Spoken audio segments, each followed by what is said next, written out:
Mortgage forbearance. If you're coming out of mortgage forbearance and trying to get the mortgage servicer now to put your loan back in good standing, you might feel a lot like that kid that is lost in the mall. A minute ago, everything was fine, but now he's panic-stricken because he can't find his family. There's a scene in Home Alone 2 that perfectly depicts this, where the main character is running through the mall trying to catch up with his family and doesn't know where they are, and is terrified that he's going to miss his plane and be stuck all by himself alone for Christmas. And well, those of you who've watched the movie know the rest.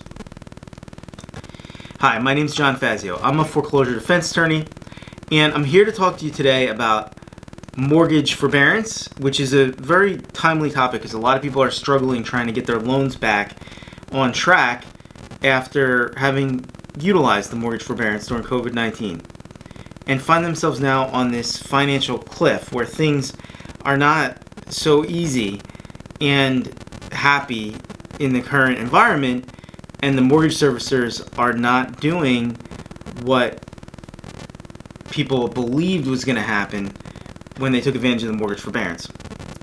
Alright, so as of the making of this video in August of 2022, CPI is creeping up to 9.1%, and there's been some mixed reports of it going up and down, but July 13th was the last report, and the Bureau of Labor Statistics had CPI at 9.1%, which is the highest it's been in 41 years. So that impacts people's pocketbooks. Now, if you are applying for a loan modification right now, which is the primary method that people are utilizing to get out of mortgage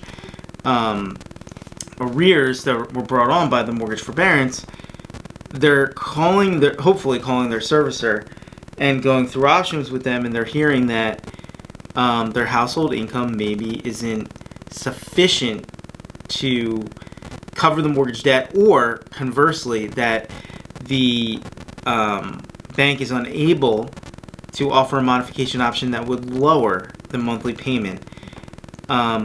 Traditionally speaking, okay, when you had a loan that wasn't performing because you got behind,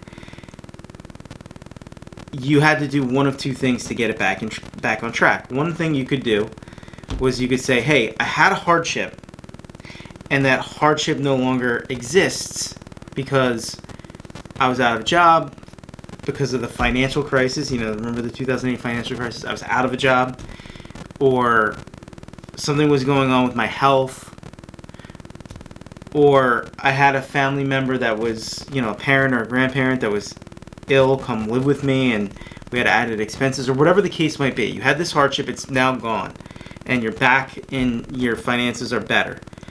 So that's one way you could go. And the other way you could go is that you would say, hey, I had this financial hardship because my income wasn't covering my expenses, but my income has now gone up. I'm making more money. I can afford to pay what was difficult to pay before. And the problem is that COVID-19 was a government-created hardship. It wasn't based on, you know, directly what your economic situation was, how much you were making at work, how much your expenses were. But those things are now affected by it. And it wasn't something that was either temporary or permanent. It was a situation that the government caused, and then they gave you this relief and said, hey, we're going to put your payments on hold because we shut the economy down. But as soon as the economy opens back up, you should have no problem paying the entire amount that you're behind in full, or working something out with your lender. We'll let the lenders and we'll let the homeowners, you know, figure that out. We're sure nothing will go wrong.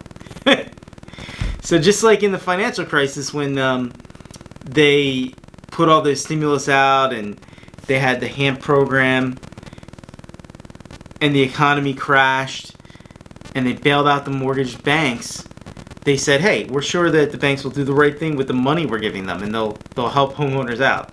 And we all know how that turned out. Sometimes we all can, you know, play Monday morning quarterback, and have 20/20 hindsight.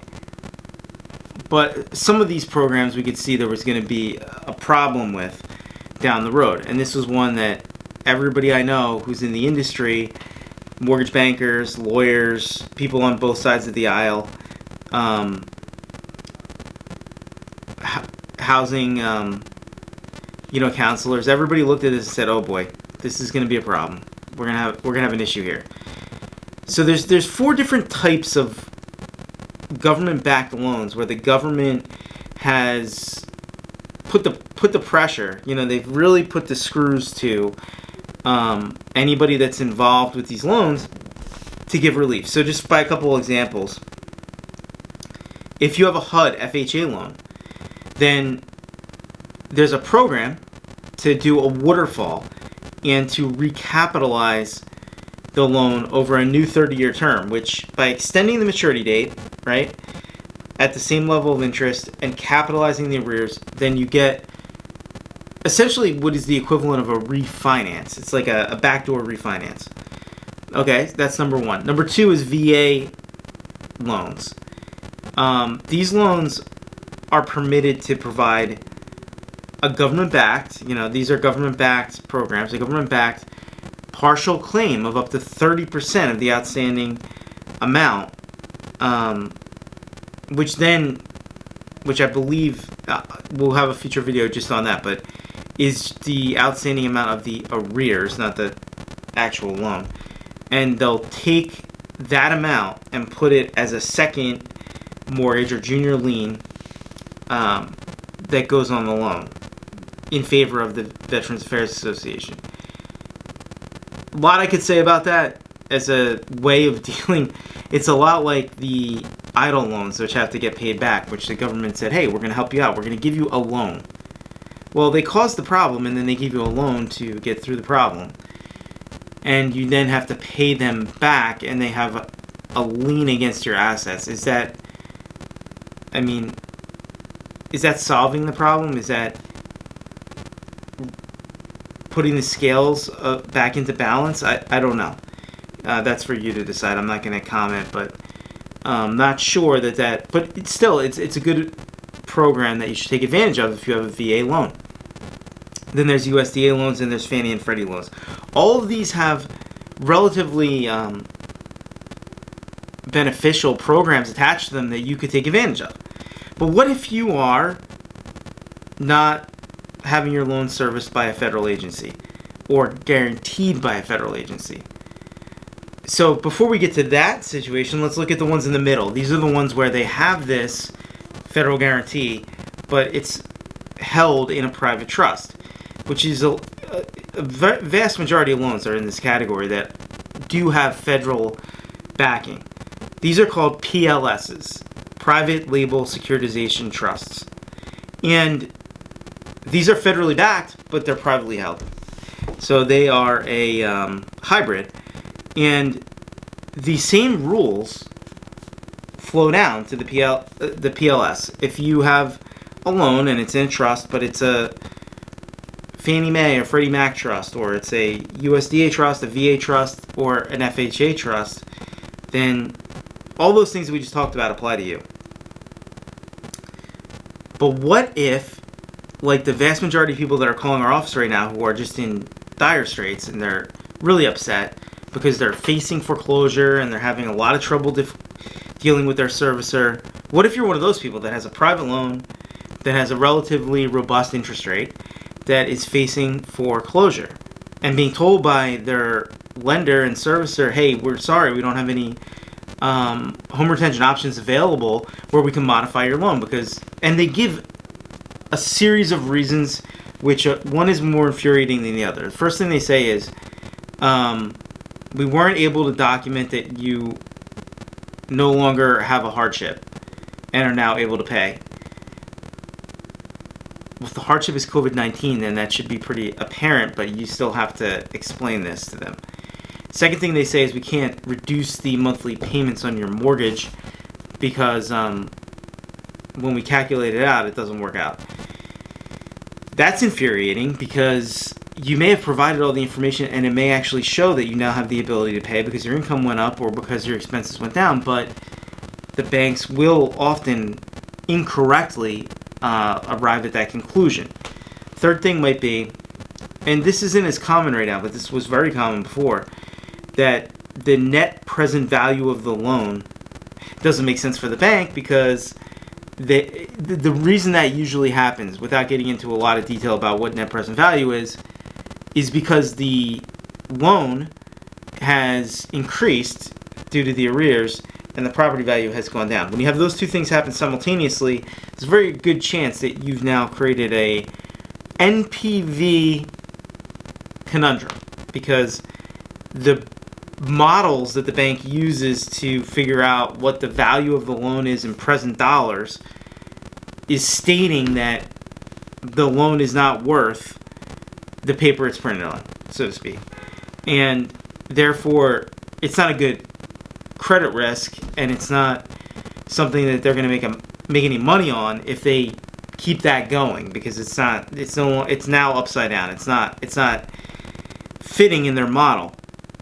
In many cases, that is absolutely nothing to do with the homeowner, who didn't enter into this as an investment and relied on the bank telling them that they were creditworthy enough to get this loan, and so are now surprised to find that the bank is looking at their investment and they're not so happy about it. They have buyer's remorse, and they're putting that buyer's remorse over on the borrower and blaming them and saying, hey, this is your fault. You should have known better.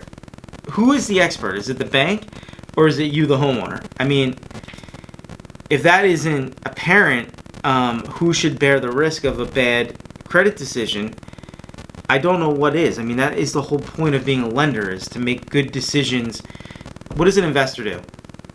They bet on their ability to make good decisions in the market. What does a lender do? They bet on their ability to make good credit decisions about who to lend money to where they can make a return. So why is it that in our current environment, the lender is blaming the borrower for a bad credit decision? And why is the investor blaming the market for bad investment decisions? These seem to be instances of where a professional organization is passing the buck and putting the onus, or trying to put the onus, back on the public. And somehow we've got to rein that in. Okay, so we've covered a couple of different things here. We've covered the situation of being lost in the mall.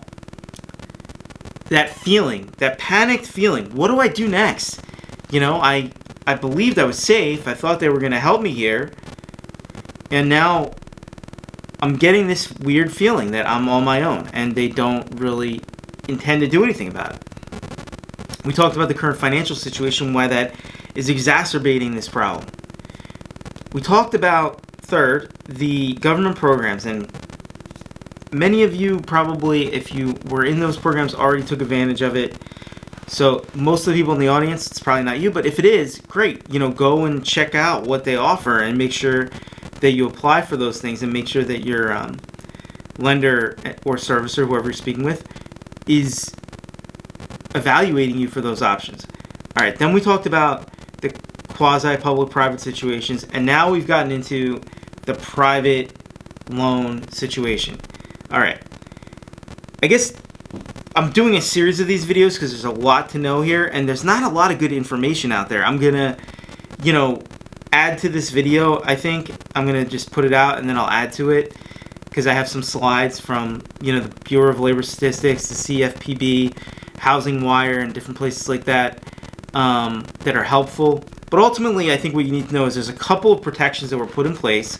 There's a statute, 12 CFR 1024-41, and also 12 CFR 1024-39, that provide some protections to people that did the CARES Act Mortgage Forbearance. And one of the things that's in there that's very interesting is, and I've got to give a little more detail about how you access this and utilize it, but there's a RESPA private right of action and a $2,000 penalty for violation of the statute. So let's just back up a second. What is 12 CFR? What is, what is this? What is 12 CFR 1024-41? It's Dodd-Frank Reg Acts. That's what it is. It's something that was passed by Congress. It's part of, when they pass these bills, a lot of times they glom information into an existing act. Real Estate Settlement Procedure Act is RESPA. So a lot of Regulation X of Dodd-Frank is in RESPA, and they glom this onto the existing statute and just amend it to add certain provisions. So this private right of action, though, is analogous to something that exists in the bankruptcy world, where if there's a creditor and you're in bankruptcy, so you're protected by this thing called the automatic stay. It's like a force field, and they try to lob a tomato at you, and splat, it goes on the force field. Well, that's a $2,000 violation each time that happens. So that's what this provision is hearkening back to, is an older statute. It's a debtor-creditor protection statute, and Congress does this all the time.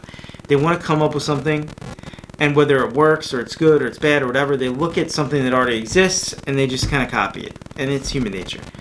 So that's in there. That's good. So when does it apply, and what else do you need to do? Well, the protections that are in Dodd-Frank, and as it's been amended through the CARES Act, are going to apply, and they're going to help you out if you came out of forbearance and it's not yet 120 days after the forbearance has ended. So this is not the case anymore. But let's say that you came out of forbearance and immediately, within like the first 2 months, you got some kind of notice of default or some action to move towards foreclosure. Then that potentially would be a $2,000 violation, but more importantly than that, that might be a defense. Or at least something that you could bring up that would put the bank and the servicer back on their heels, because they'd realize they'd made a mistake and they'd violated 1024-41. The other part, and this one is going to apply to even more people, and this one's really like where the gold is that they have to evaluate you for loss mitigation relief under the CARES Act unless you've been unresponsive. So if you're getting a lot of calls from your servicer all of a sudden, they just keep calling you, that's very normal, because the statute and now the regulation 1024-41, that's under 12 CFR, Code of Federal Regulations. The regulation says that they've got to look at your finances, evaluate you for loss mitigation. And so to do that, they've got to call you a certain number of times, send you a certain number of letters. So if you're getting a lot of communication from the servicer, it's not because they're worried about you. They're not trying to find out if you're back from vacation. They're actually gearing up to now go into the foreclosure process, and they want to make sure they've got their ducks in a row and they've covered their bases under the regulations. So that means that you've got to speak up if you're coming out of forbearance and say, hey, I need a loan mod. Hey, the last time we spoke, this is what happened. And you got to document that and keep a record. So if you can tell the court later when you're in a foreclosure defense situation, or tell the servicer that they can't go to the court because you did speak up and you've been applying, well, it's not magic. That's going to put you in a lot better stead than everybody else, where the judge is ultimately going to be concerned that they haven't done that. So at this point, I'm going to, end the video. Okay, at this point, I'm going to end the video. And if you're in this situation, you're not alone. Do not lose hope. Get somebody to help you with this. Don't go on your own, because as you can see, this was not thought out in advance. This is a hodgepodge of different things that are going on, and you don't want to be the one holding the short end of the stick when the dust settles. Give us a call, or give somebody else that you've spoken to a call to help you, whether it's a financial advisor, an attorney, whomever. It could be a housing counselor, but really financial professionals and attorneys are the ones that are most well equipped to help you with this. So get somebody on your team to help you to navigate this, and make sure the bank puts you in the category of people that are fighting to save their home, that are educated, that know the regulations, that know the criteria that they're looking at, and that they're not going to be able to just simply sweep under the rug and push to the side because they're not going to be educated. And then hopefully you're going to get a good result. And most people, if they stay the course, will get a good result. While the banks want to put as much pressure as possible on you, they're not going to kick you out of your house if you're making the proper efforts and you have the proper help. I hope that helps, guys. If you have any comments, please put them in the comments below. I'm begging people to make comments. I will then answer them and give you more information or make more videos about those comments.